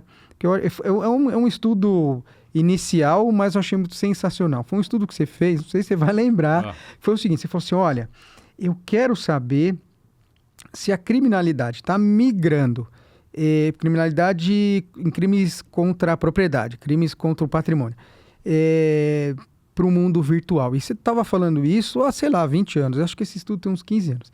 E como que foi esse estudo? Você pegou e correlacionou o acesso à internet móvel a um aumento, diminuição e estabilização de crimes de roubo de carro. Então você falou assim, será que lugares em que o roubo de carro estancou e outros tipos de roubo aumentaram é porque o cara está migrando para o celular, está migrando para esse tipo de delito? E aí você montou uma correlação. Você se lembra desse estudo? Não foi um que eu usei o Google? Eu acho que sim. E aí você estava buscando essa correlação entre acesso à internet, acesso à internet móvel e diminuição ou queda, diminuição ou estabilidade no nível de roubos de carro. Você lembra desse estudo? Eu lembro de dois, assim, relacionados a roubo de carro, né? Não sei se vocês lembram, tinha uma época o Google, como é que chamava? Google Correlates. Eles tiraram do ar, é uma pena, né? Mas era uma ferramenta do Google que você podia... Hoje você tem o Google Trends, eles mantêm, né? Para você ver quais são as palavras-chave mais procuradas, você consegue... Sim. pegar, por exemplo, usando esse Trends, por exemplo, a gente vê buscas por PCC. Você consegue ver no tempo, né, e por estado aonde cresce o comando vermelho. Quer dizer, tem alguns estudos. Teve um estudo, inclusive, lá de uma pesquisadora, doutora de Harvard, que ela usou o Google Trends com palavras-chave ligadas à facção e correlacionou essas palavras-chave com... acho que queda de criminalidade no Brasil. Mas esse Correlates, justamente, dava correlação entre termos. Infelizmente, eles tiraram do ar. E então, o que eu tinha? Eu tinha uma série histórica mensal de alguns anos de roubo de veículos em São Paulo. E com que palavras-chave isso se correlaciona? E qual não foi a minha surpresa, né? Quando começam a aparecer peças, Volkswagen, rádio, várias palavras-chave ligadas a peças usadas quando você desmancha, né, um carro para vender. O que isso mostrava? Quando tem um aumento da procura por essas palavras-chave, é gente procurando peça no mercado paralelo. Então, justamente nesses meses, são os meses de maior roubo de veículo. De veículo. Então, isso obviamente mostrava, por exemplo, que havia uma correlação entre busca por peça de automóvel e frequência de roubo e furto de carro. Que estava sendo roubado e furtado para desmanche, porque a gente nunca sabe, né? Para uso, para... perfeito. Né? O famoso, ou é a encomenda do carro, ou é das peças do carro.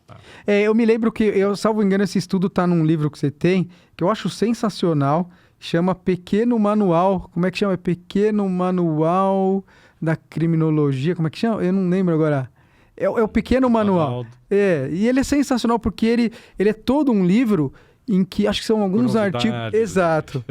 Acho que é Pequeno Manual das Curiosidades Criminológicas, não é isso? E ele é um livro cheio desses insights, em que você, por essa experiência da criminologia aplicada, faz alguns testes, fala, deixa eu ver se eu consigo correlacionar busca por peça e roubo de carro. Deixa eu ver se eu consigo correlacionar maior acesso à internet a uma certa aumento de crime eletrônico, por exemplo, e aí vai. E aí eu quero entrar num tema que eu tenho certeza que você tá doido para entrar, tô te segurando, que é saber se a IA agora está impactando isso, ou impactando, ou se a gente pode usar a inteligência artificial para isso, para começar a fazer esse tipo de correlação e para facilitar um pouco os nossos insights, porque eu acho que todo mundo aqui nessa mesa às vezes senta para falar, será que tal coisa pode ser ou pode não ser? Mas hoje talvez com a inteligência artificial a gente consiga azeitar um pouco essa busca, né? A curiosidade é mais no sentido assim, né? Complementando. É que você foi ator ou testemunha dessa evolução tecnológica na análise criminal. Né? Então, a gente queria saber, assim, o que você viu, assim, qual foi teve algum ponto, assim, um ponto que foi muito específico ou foi uma coisa bem gradual? Foi chegando uma ferramenta, foi melhorando a qualidade? Que nem a gente estava falando aqui nos bastidores, né? No reforço do mestrado, quando eu fiz, era Excel o reforço, né? Hoje, a gente fala, o mesmo mestrado, o reforço é um R, né? Sim. E outra, né? Quando a gente fez aquele estudo do Rio de Janeiro, né? Aí você tava lá mostrando, fazendo e acontecendo lá no... Como é que é? SPSS, né? SPSS, SPSS. Então, ou seja, você tem a prática do uso das ferramentas, né? Então, você acha que teve algum salto ou veio uma coisa gradual para a gente chegar na IA? E me fala isso. Eu sei que é uma pergunta difícil, mas assim, vamos falar das possibilidades da IA. Assim. Eu acho que ela abre um pouco a porta para facilitar um pouco isso também, né? Como toda ferramenta, tem usos bons e ruins, né? Então, começando pelos ruins. Os criminosos, obviamente, eles estão ligados também dessas possibilidades, né?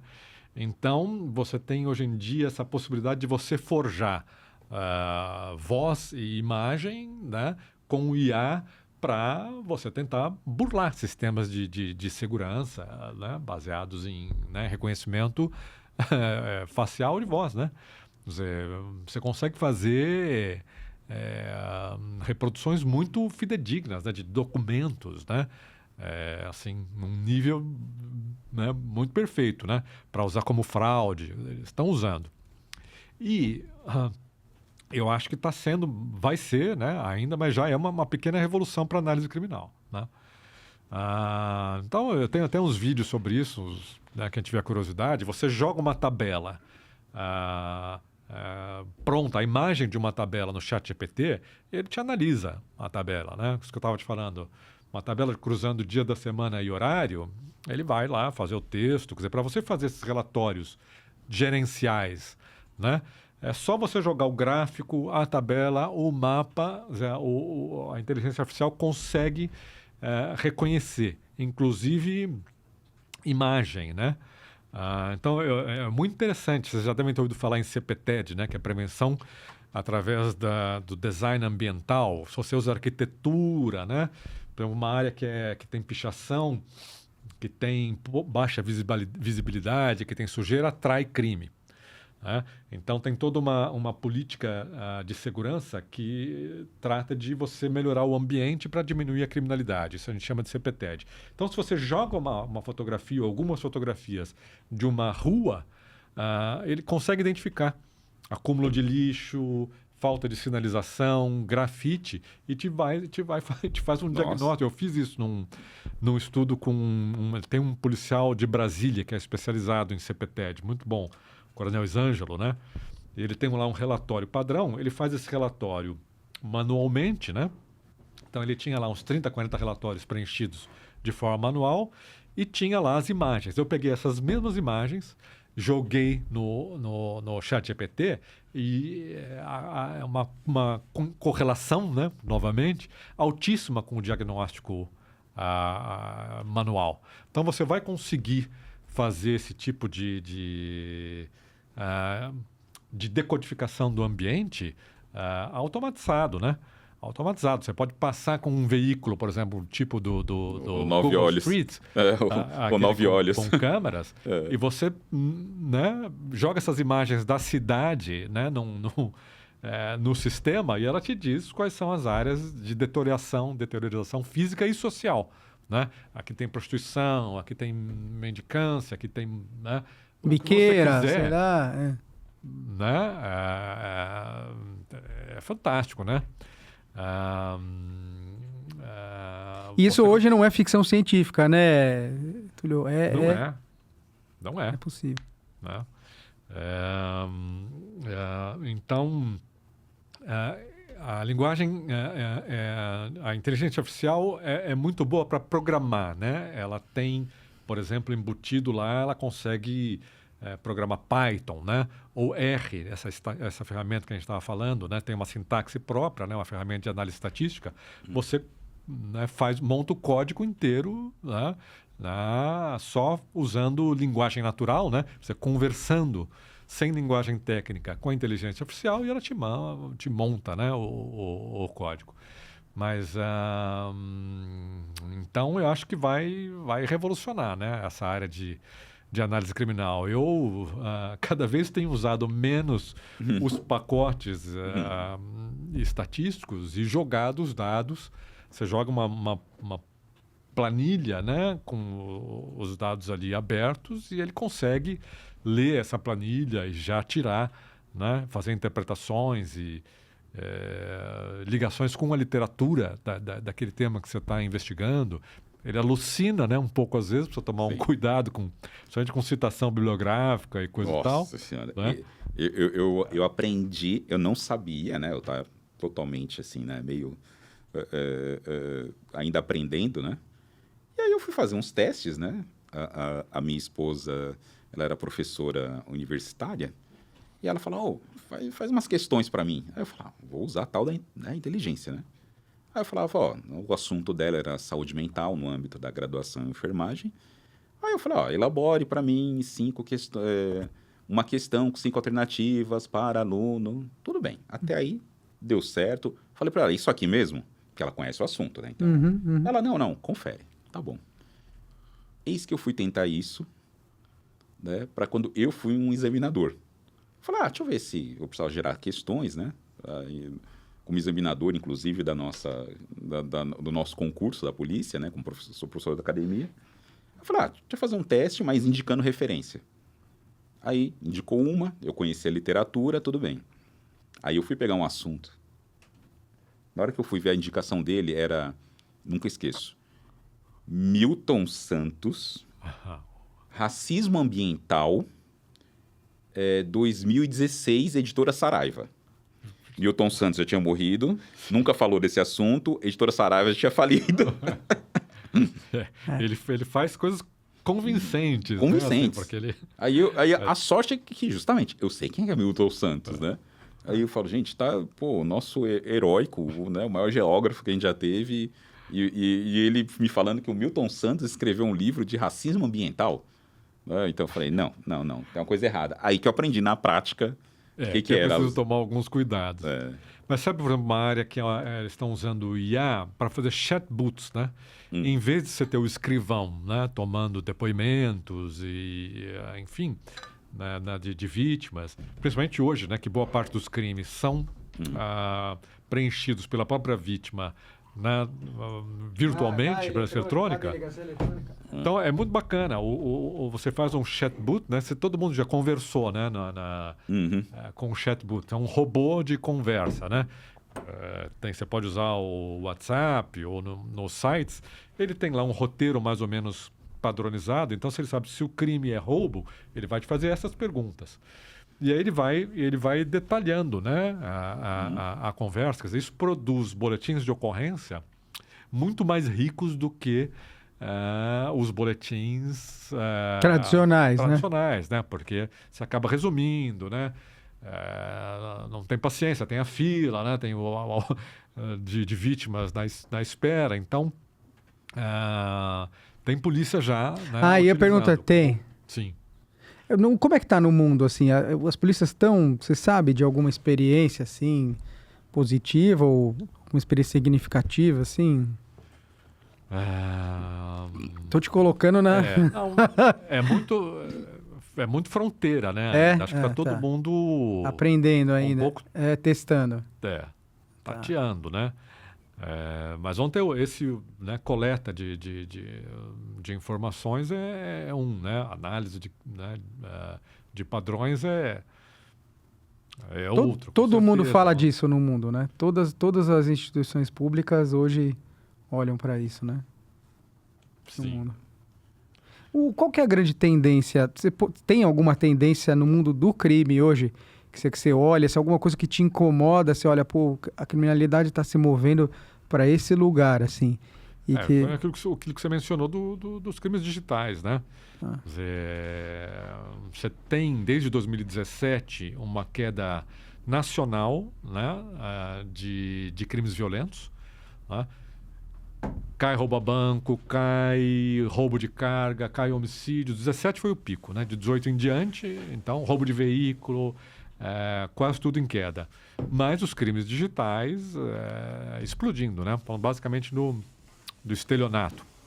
Então não é exagero, né? Então, eu estava te mostrando as minhas chamadas hoje, né, do meu celular. Aqui, falso banco, né?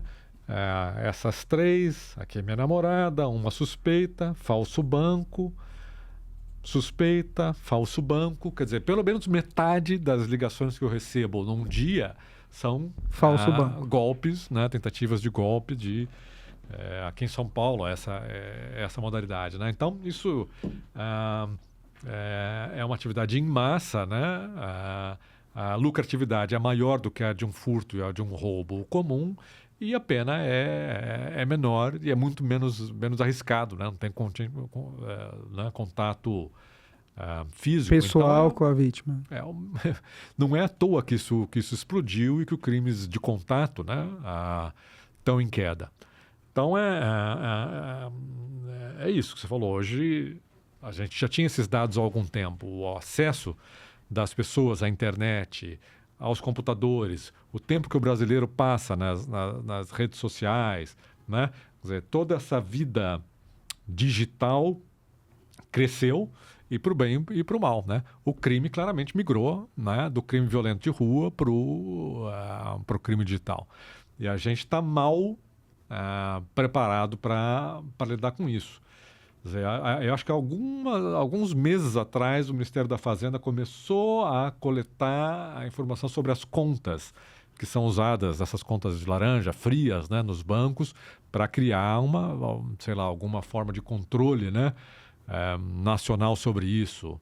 Não sei aqui nas polícias de São Paulo, né, por exemplo, esses números, né, de telefone.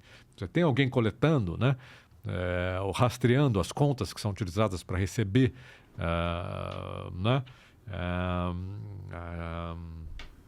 precisa começar realmente a montar Esse quebra-cabeça do fluxo financeiro, né, disso. E sem falar aí depois no uso, né, de criptomoedas, né, e de fintechs, e de todo esse sistema financeiro. A gente está vendo aí nas investigações dessa última, da Operação Carbono Oculto e do PCC, o crime organizado, já utilizando... É um sistema financeiro paralelo, digamos assim, né? Que não passa pelos 5 grandes bancos, não passa muito pelo controle do Banco Central. E é um sistema financeiro completamente estruturado. E nem dá para dizer que é ilegal, né? Porque, na verdade, se você não tem nada que regula, na verdade, ele não é ilegal. É a famosa brecha, né? Opera na brecha da lei.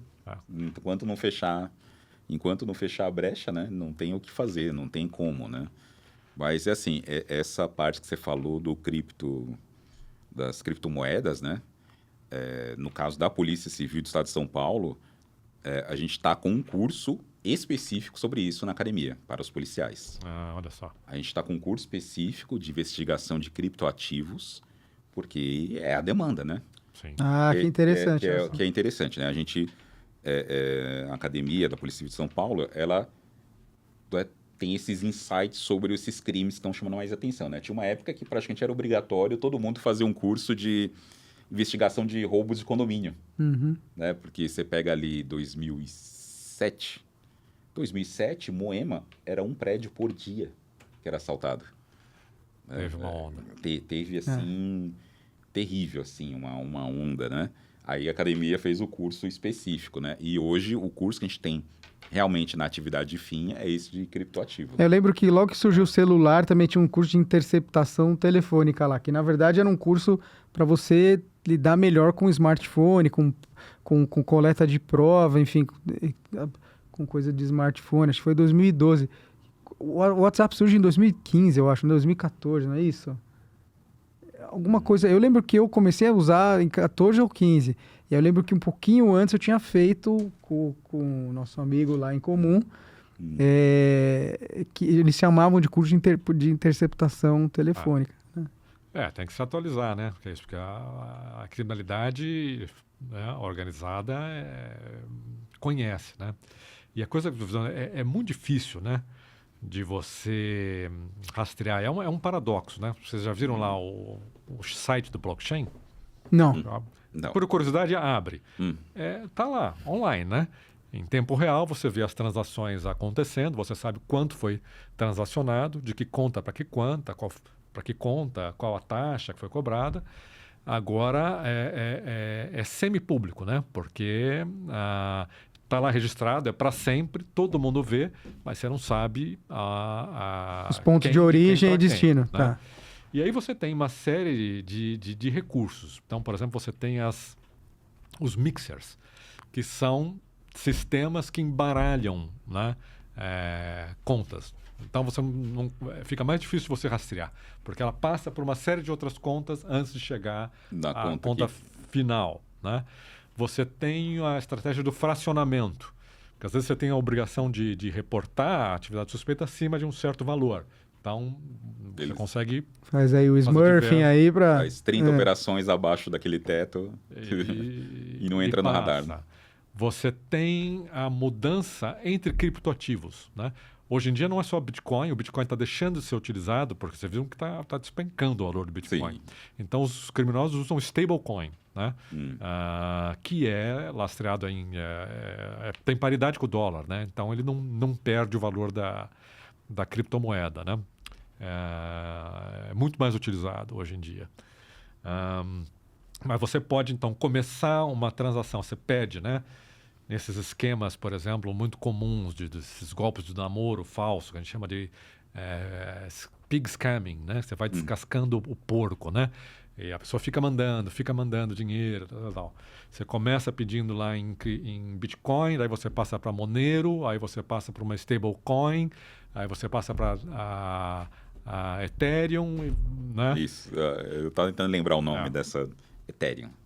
Então, são diversas práticas para você camuflar, né? Então, existem algumas empresas especializadas em fazer essas análises. A Elliptic é uma, né? E eles têm um software. Eu acho que até que as polícias, a Polícia Federal e os bancos tinham que comprar ou esse ou qualquer outro, né? Similar. É uma coisa muito especializada. Primeiro, você precisa de uma base de dados gigantesca, né? Não de blockchain, né? E eles já têm eles usam rede neural, usam algoritmos sofisticados para identificar padrões suspeitos. Novamente, a gente está falando De policiamento preditivo, né? preditivo e probabilístico, né? Algumas contas você já sabe, se vem de algum país, né? Ih! Leste europeu, né? Você já sabe que, né? E tem umas contas que já são cadastradas, né? Como contas usadas pelo crime. Se passa por essas exchanges, como a gente fala, se passa por esses mixers, se muda de moeda para moeda, quer dizer, tem diversos São alertas. sinais de alerta, tá? Então eles conseguiram configurar e te alertar, né, em tempo real, se alguma transação é suspeita. Quer dizer, muito difícil polícias estaduais conseguirem rastrear esse tipo de coisa. Isso é o equivalente ao cara estar no patrulhamento, você que foi do Gole, viu? E aí ele vê o carro passa com a placa tampada. Você fala, ó, algum problema tem ali, tá tampando a placa. É meio que essa mesma lógica, né? Mas olha como a gente evoluiu. Você está falando de rede neural, de um software que usa rede neural e detecta padrão e fala, ó, essa transação aqui é estranha. E grafos, né? Aquelas teorias... Vocês usavam aquele software chamado I2, Y2? Y2, sim. Para desenhar redes e coisa e tal. Então tem a topografia de rede, né? A teoria dos grafos, eles usam isso também para identificar esses padrões, né? O padrão em forma de estrela, né? Que são vários pequenos pagadores, né? Concentrados numa só conta. Enfim, eu não sei direito, né? Todos esses exemplos, mas tem padrões visuais, né? Baseado em teoria das redes, né? Topografia de rede. Então essa é a fronteira, né? Essa é a fronteira. Esse estudo agora que a gente chama de chain analysis, né? Que é justamente conseguir, através do blockchain, identificar essas transações suspeitas. Eu acho muito interessante. É isso que você tem visto ultimamente, assim. Qual que tem sido a sua preocupação em criminologia, assim, ultimamente? O que você tem visto que tem te chamado a atenção, assim? Que você fala, isso aqui é um negócio interessante que me despertou a curiosidade, assim. Olha... O que se passa na sua cabeça aí de criminólogo? Essa evolução, né, dos sistemas inteligentes, né, de câmeras, de reconhecimentos, né? Isso não tem limite, né? Você pode imaginar, por exemplo, um drone, né? Sobrevoando uma área, né, e que faz em tempo real checagem numa base de dados com reconhecimento facial que está aperfeiçoado. Tem uma série de críticas, a gente sabe, inclusive, de viés, né, racial, ainda é falho, mas isso está evoluindo, assim, a questão de anos, de poucos anos, para que tenha uma superação... Né? Um grau de certeza razoável, né? Essa coisa no futuro vai ser muito, muito difícil, né? Um criminoso se esconder, porque é isso, a gente Perfeito. vai ser né, vigiado em tempo real, né? Por sistemas de monitoramento com reconhecimento, né? E alguém se passar por outra pessoa, por exemplo. Imagino que a minha filha, que tem 4 anos, quando a geração dela tiver aqui a minha idade, a nossa idade aqui, dificilmente você consegue se passar por outra pessoa. Porque imagina que todo mundo vai estar com a face cadastrada, com a biometria absolutamente cadastrada, você não se passa por outra pessoa. Já parou para pensar nisso? Que o crime de falsa identidade ou essas falsidades documentais provavelmente vão ser conversa do passado. Eu já sou mais pessimista. Antigamente, né, no século passado, tinha aquelas anedotas, né, empíricas que a gente falava, que assim, que não tinha uma fechadura inviolável, porque o próprio cara que criava a fechadura inviolável, ele vendia o segredo pro crime para poder burlar aquela fechadura inviolável, né? Perfeito. Então eu sou mais pessimista no sentido que eu acho que assim, mesmo quem cria a solução, ele tá deixando alguma coisa assim que é lucrativo você vender a contra-solução também. É que nem os caras né? falam que tem lá onde o cara faz lá a empresa do antivírus, tem lá 2 departamentos, né? Cria o vírus e o departamento. E é uma incrível coincidência, né? Que o antivírus da empresa está preparado para aquele novo vírus que acabou de sair, né? É uma coincidência. Professor, né? Não dá tempo nem Tem avanços que a gente nem imagina, né? Essa parte de sigilo, por exemplo. Se esse negócio de computação quântica sair, rapaz, esses nossos sistemas atuais de criptografia, em minutos, né? Você consegue quebrar, né? Eu li hoje, estava vindo para cá, eu li isso hoje em alguma dessas revistas científicas. Esses óculos do Google, não sei se você já... Eu só vi a reportagem. Eu também, não vi. É isso, você consegue, né, puxar em tempo real, você está falando com a pessoa, você puxa nas redes sociais, começa a se informar sobre a pessoa e vai aparecendo na tua tela, né? Quem é, o que ele faz, o que ele, né, família, tudo, né? E no futuro da policiamento é isso, né? Parou o cara, já tá, não precisa chamar no caneco lá, né? Cepol, por favor, o meu Golf. O meu Golf e tal, Professor, me conta um pouco desse livro. Então, foi só uma gentileza, né? Para não vir... Mas não chegue nunca de mãos vazias, então... gostaria de oferecer a vocês. Na verdade, eu só um capítulo desse livreto. Quem organizou foi o Rubens Figueiredo, ele trabalha comigo lá na Fundação Espaço Democrático, né? Mas tem muita gente bacana aí, fora o meu artigo, que foi especificamente a ação das polícias, né, durante junho de 2013, né? Aquele episódio aqui na Paulista, né, perto de onde estamos, né? E como acabou acirrando até as manifestações, né, por conta das intervenções, algumas bem-sucedidas, outras nem tanto, né, de como lidar com esse tipo de fenômeno, né, que é uma outra dimensão aí do trabalho policial, controle de distúrbios, é uma coisa muito específica, né? Mas é isso. Polícia é um mundo, né? É um mundo. Tô vendo aqui que tem o Rogério Schmidt também, cientista político, né? Conhece o Rogério também? Ele deu algumas matérias lá na FEVELEST, quando eu estava nas Ciências Sociais, na graduação, ele deu algumas matérias. Eu fiz, inclusive, a matéria de sistemas eleitorais com ele. É uma coisa que você gosta, né? Fez TCC sobre voto. Sim. Eu lembro que na época, eu lembro que ele falava muito do Maurice Duverger, na matéria dele, que é um grande conhecedor de distribuição de votos e de preferências eleitorais. Foi ele quem me deu essa matéria aqui, lá, o Rogério Schmidt. Eu gosto muito dele.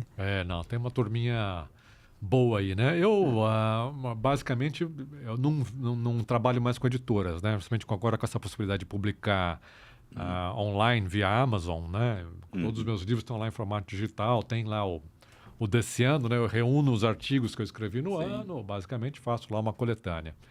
Então eu tenho muito esse contato digital, né? Tenho curso, também vídeo no YouTube, eu tenho blog, tenho lá no LinkedIn, Então, quem tiver também curiosidade, né, de acompanhar aí nos outros canais, né, só acho que colocar lá. Aliás, eu vou fazer a propaganda aqui para o meu convidado. Você sempre coloca no LinkedIn alguma análise, não sei se é toda semana ou a cada, mas de quando em quando eu cruzo o seu LinkedIn com alguma análise, e aí você costuma fazer isso, reunir essas análises nessas obras aqui, não é isso?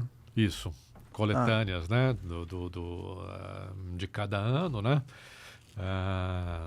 Temas variados, né? Mas sempre com essa pegada, né? Quase sempre com dados empíricos, né? Tentando usar métodos novos. Então, a análise neural que a gente estava comentando, dá para usar em pequena escala, né? Eu utilizei aqui numa base... Do que foi esse artigo? Sobre terrorismo. Era um banco de dados de terrorismo, né? E você consegue predizer através de perguntas indiretas. Você não pergunta, né? Você está no aeroporto, você for da Polícia Federal, você não pergunta, você está entrando aqui no Brasil para cometer... Pergunta do visto dos Estados Unidos, né? Você é terrorista? Você já se envolveu? Você é familiar de atividade terrorista? Aí teve uma época que eu fui tirar o visto, né? E tinha essas perguntas online, né? Que aí tem um momento que pergunta: você tem conhecimento de armas de fogo explosivo? Aí eu, sim. Aí o fundo da tela já ficou vermelho. Por isso eu não conseguiu, né? Não, o fundo da tela ficou. Não é a interface nova. A interface nova, eu coloquei a mesma coisa e não aconteceu isso. Mas na antiga já ficava... Mas por que você tem conhecimento de... Então, aí eu coloquei assim uma explicação muito longa. Sou investigador de polícia. Resolvido, Nunca mais entrou, né? Enfim. Ai. Então, e aí, nem todo mundo é tão ingênuo de perguntar assim e de responder. E aí a rede neural é capaz de fazer essa leitura? Sim, porque era um questionário imenso com diversas outras questões sobre temas variados que não tinham nada a ver com terrorismo, né? Mas tinha um bloco de questões lá, por exemplo, que era se ele aprovava o marido bater na mulher. Tá. E isso daí era um preditor, assim, enorme, né? De predisposição a terrorismo. Essa pergunta eu lembro bem. Então, te mostra, às vezes, como você, fazendo perguntas indiretas, né? Você consegue identificar, né, a probabilidade daquela pessoa ser, por exemplo, um terrorista e tal. Ou ter um nível de agressividade alto, por exemplo. Interessante. Então, isso tem muita ferramenta estatística bacana e algoritmos, né? E hoje em dia está na moda, né? Esse negócio de usar, né, os grandes, o Big Data, né, como a gente chama, e a polícia tem essas bases, tem bases riquíssimas, né, se a gente for pensar. E a gente está minerando pouco, está extraindo pouco ainda, dá para aproveitar muito mais, né. O BO é riquíssimo, né, em termos de informações. Eu estou num projeto no IPEA agora, junto com o Ministério da Justiça, lendo os BOs do Cinesp e tentando usar LLM, né, que são esses Large Language Model, para classificar, enfim, não vou entrar em detalhes, né? Mas usando... Vendo se é possível descobrir coisas lendo os boletins de ocorrência em larguíssima escala. Aquilo que a gente faz na delegacia, você senta lá na chefia dos investigadores e fala, putz, deixa eu ler aqui, deixa eu ver o que está acontecendo na minha área. Nossa, e lê uma porrada de BO lá. Eu trabalhei em delegacia. Você não vai nem lembrar o que você leu do começo, mas você sai de lá falando, puta, eu entendi um pouco melhor a minha área. E vocês vão fazer... Não, o padrão é segunda, né? Segunda-feira era atividade obrigatória. Ler os boletins do fim de semana. Você vai ler o papel, você vai ler o eletrônico, mas ler os boletins do fim de semana. E aí você está tentando ver isso em larga escala, ver o que você descobre com isso. É uma equipezinha lá de 4, 5 pessoas. O Daniel Cerqueira tá no grupo, o Danilo Freire, é uma turminha boa, né? Eles têm lá. E de tentar um servidor restrito, né? É super controlado, né? A gente está criando uma ferramenta de anonimização de BOs. Aí os BOs vão poder até ser públicos um dia, né? Porque você consegue tirar usando inteligência artificial. Você tira todas as referências a nomes, a telefones, a documentos, a lugares específicos. A pesquisa criminológica vai evoluir tanto quando isso puder. Porque, por exemplo, você pega atualmente. Atualmente, assim, atualmente mesmo. Um grupo de estudantes vai até um distrito e quer um tipo de ocorrência. Mas eles querem ver o histórico, né, para poder fazer a análise deles. E assim, né, atualmente a gente tem todo um trabalho de esconder, né, às vezes assim, de capturar a imagem, escanear o BO, colocar a tarja preta manualmente nos campos que identificam, né? Inclusive no histórico, né? Que às vezes no histórico menciona nomes que a gente, por questões jurídicas, não pode fornecer. Sim, e todo esse trabalho para poder fornecer alguma coisa que poderia ajudar muito aí, né? Imagina você conversando com um chat GPT que é um criminólogo. Como que ele é um criminólogo? Porque ele lê todos os boletins de ocorrência feitos até agora. Ele conta para você, fala, o criminou chat, me fala por que tal coisa. Ele fala, olha, baseado em 8 milhões de boletins de ocorrência que eu acabei de ler, X resposta. Olha, eu acho bom a gente já fazer... isso, né? O judiciário faz isso, né?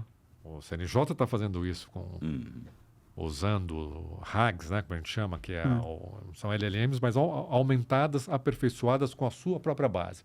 Então, ela é específica, né? A polícia também pode fazer isso, né? Alimentadas com os BOs, com os inquéritos, né? Então, ela alucina muito menos. Sim, além de ter o treinamento... Se você restringe a fonte real, né? Não busque fora. Não é que nem isso não pode estar fora. LM, né? Isso não pode estar fora. Não pode estar isso fora. aí tem que ser... Exceto se tiver anonimizado, né? Que dá para fazer, né?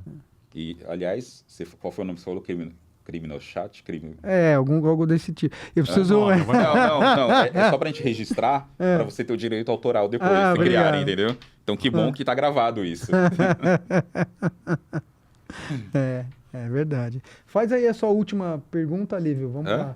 Deixar para você fechar o fio. Eu matei todas as minhas dúvidas. Né? Mas vou contar só uma última história. Vamos lá. Agora eu vou tentar forçar a memória do Túlio, né? Tô lá fazendo os cursos da Senasp, né? E aí eu tô conversando lá com o cara e falo, pô, e esse negócio de ser tutor, como é que é? Como é que é essa história de ser tutor da Senasp, né? Não, aí o cara de Alagoas, era um policial de Alagoas, que falou, não, você faz esse curso, redação, coisa e tal, né? Aí faço um contato e descubro que tem como eu ser tutor em São Paulo. Aí, Secretaria de Segurança, chamaram todos os interessados em ser tutor. E aí tinha a ficha lá para preencher, para você ser tutor, né? Então, ingressa na sala Túlio Kahn, que eu não fazia a mínima ideia de quem era, e dou a ficha para ele. E ele era o tutor master da Senasp. Eu fui uma... E você é tutor da Senasp hoje? Deu certo? Não, hoje não. Na época, isso foi em 2008. 2008. Só que eu, assim, né? Aquele só, tava todo mundo aqui. Eu falei, todo mundo que tá aqui, né? Tinha gente que tava engravatada, né? Porque era na secretaria, né? Então, todo mundo que tá aqui é para receber a ficha, né? E o Túlio não andava engravatado. Tava assim, né? Com a camisa social, né? Aí eu falei, sociólogo, né? Aí eu falo, acho que ele deve ser tutor também. Aí eu dei a ficha pra ele. Aí o Túlio só fez assim, obrigado, mas...